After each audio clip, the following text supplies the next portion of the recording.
가슴의 모양의 불만족은 크게 보면은 가슴골이랑 가슴의 위치가 조금 아래로 내려가거나 올라가거나 비대칭이 있거나 하는 경우가 있을 거고요. 가슴골 같은 경우에는 우리가 분명히 수술 후에는 속옷을 입었을 때를 기준으로는 가슴골이 생겨야 되거든요. 근데 속옷을 입었을 때도 가슴골이 생기지 않고 벌어져 있는 걸 고속도로다 이렇게 표현하기도 하는데, 보형물이 너무 바깥쪽으로 갔거나 사이즈가 너무 작거나 안쪽으로 박리가 좀 덜 됐거나 보형물의 움직임이 전혀 없어서 속옷을 입었을 때도 속옷을 벗었을 때도 동일한 움직임밖에 보이지 못하는 경우, 그 외에는 이제 이 가슴 골 쪽에 살이 너무 없는 경우에는 위치적으로는 괜찮지만 결국에는 가슴골이 안 생기는 경우가 있어요. 원인에 따라서 각각 해결을 해야겠죠. 그래서 보형물이 작은 경우는 안쪽으로 조금 더 공간을 만들어주고 사이즈가 큰 걸 넣어야 될 거고요. 움직임이 너무 없는 경우다, 이런 경우에는 그리고 사이즈도 좀 키우면서 조금 더 부드러운 타입의 보형물을 썼을 때 가슴골이 생길 가능성이 좀 더 많고요. 제일 중요한 건 사이즈가 너무 부족하면 사이즈를 키우지 않는 이상은 커지기 힘들고,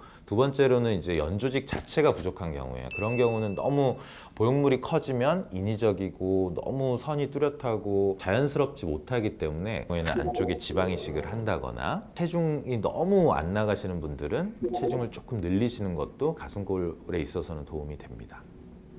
모양 불만족 중에서 이제 위치 이상이 있을 수 있는데요. 대표적으로 겨드랑이로 했을 때는 위로 좀 올라가는 경우가 많아요. 그걸 윗볼록이라고 하는데, 옆모양을 봤을 때 유두의 위치가 정면이나 아래쪽을 보게 돼요. 그래서 윗가슴과 아랫가슴의 비율은 항상 아랫가슴이 더 많아야 되는데, 윗가슴의 비율이 많으면서 가슴이 뭔가 이렇게 위에서 시작하고 아랫가슴은 부족한 느낌이 들면 상당히 남성스러운 가슴이 돼요. 파인 옷을 입었을 때도 가슴이 일찍 시작하기 때문에 인위적이고 어색한 느낌을 줄 수 있어요. 그래서 윗볼록의 경우에는 분명히 정확한 위치로 좀 내려주는 게 필요하고요. 1cm, 1.5cm의 변화로도 충분히 더 곡선의 여성스럽고 밸런스가 좋은 가슴을 만들 수 있습니다.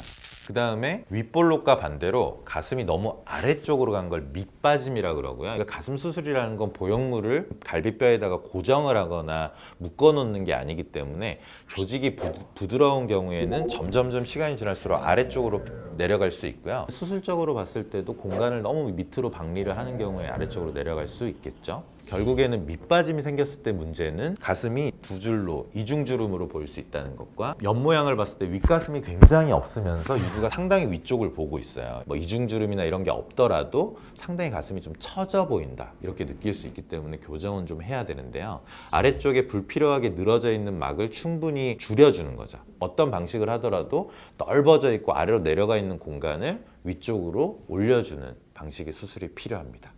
그 다음에 비대칭은 이제 보통 한쪽이 올라가거나 아니면 한쪽이 밑빠짐이 생기거나 아니면 한쪽은 윗볼록이고 한쪽은 밑빠짐, 이렇게 심한 경우까지 나눌 수 있는데요. 각각 수정하는 방법은 현재 위치, 양쪽의 위치가 중에 어디가 문제가 있는지, 양쪽이 다 문제가 있으면 양쪽을 동일한 아까 설명한 방식으로 교정을 해야 될 거고요. 한쪽 이상한 경우에는 한쪽만 교정하면 됩니다.